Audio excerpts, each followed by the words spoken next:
Uy, time check.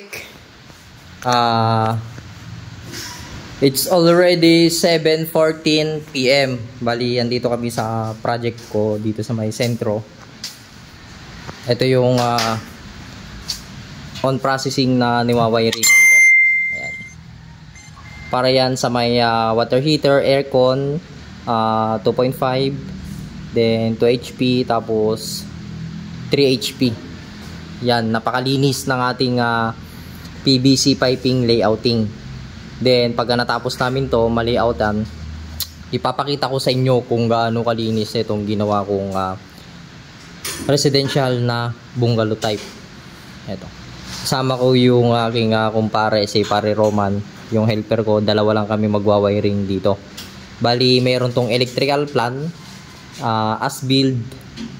Hindi na yung original plan ang nasunod. Bali, napagawan ng plano dahil madaming naidagdag na lighting outlet, then convenience outlet.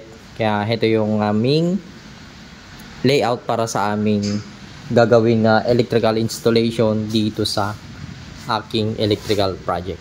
Ayan siya. Puro kanto guys, I-beam, walang concrete beam.